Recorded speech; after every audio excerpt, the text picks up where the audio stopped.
அஸ்ஸலாமு அலைக்கும். இன்றைக்கி அல்குரானின் தமிழாக்கத்திலிருந்து பாகம் 6 அத்தியாயம் 4 அன்னிசா தொடர்ச்சி பார்க்கலாம். அவுது பில்லாஹி மினஷ் ஷைத்தானிர் ரஜீம். பிஸ்மில்லாஹிர் ரஹ்மானிர் ரஹீம். வசனம் 148 149. அநீதி இழைக்கப்பட்டவனை தவிர வேறு யாரும் தீங்கான சொற்களை வெளிப்படையாக பேசுவதை அல்லாஹ் விரும்புவதே இல்லை. மேலும் அல்லாஹ் அனைத்தையும் செவி ஏற்பவனாகவும் நன்கு அறிவனாகவும் இருக்கின்றான். வசனம் 149. அநீதி இழைக்கப்பட்ட நிலையில் தீங்கான சொற்களை வெளிப்படையாக பேச உங்களுக்கு அனுமதி உண்டு.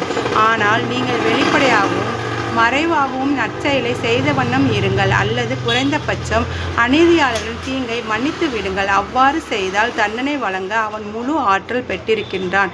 ஆயினும் அவன் பெரிதும் மன்னிப்பவனாக இருக்கின்றான். வசனம் 150 152.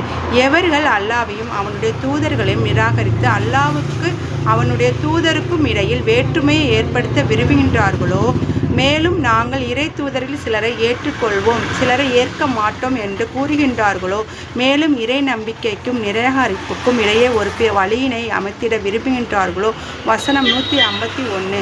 அவர்கள்தான் உண்மையில் அப்பாட்டமான நிராகரிப்போர் ஆவார். இந்நிராகரிப்பவர்களுக்கு இழிவுபடுத்தும் தண்டனையை நாம் தயார் செய்து வைத்திருக்கிறோம். வசனம் 152. ஆனால் எவர்கள் அல்லாஹ்வையும் அவனுடைய தூதர்கள் அனைவரையும் நம்பி தூதர்களிடையே வேற்றுமை பாராட்டவும் இல்லையோ, அவர்களுக்கு அவரின் கூலியை நிச்சயம் வழங்குவோம். மேலும் அல்லாஹ் அதிக மன்னிப்பு வழங்குவனும் கருணை நிறைந்தவனுமாய் இருக்கின்றான். வசனம் 153 162. நபியே, வேதம் அருளப்பட்டவர்கள் எழுதப்பட்ட நிலையில் ஒரு வேதத்தை வானத்திலிருந்து தங்கள் மீது இறக்கி வைக்குமாறு இன்று உம்மிடம் கேட்கிறார்கள். ஏனெனில் உண்மையில் இவர்கள் மூசாவிடம் இதைவிட கொடூரமான கோரிக்கை விடுத்திருந்தார்கள். அவரிடமே அவர்கள் அல்லாஹ்வே எங்களுக்கு வெளிப்படையாக காட்டுவீராக என்று கூறியிருந்தனர். இவ்வாறு அவர்கள் அக்கிரமமாக நடந்து கொண்டதால் திடீரென அவர்களை ஒரு பேரிடி தாக்கியது.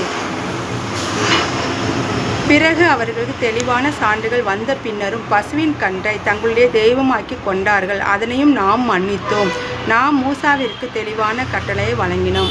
அஸ்ஸலாமு அலைக்கும்.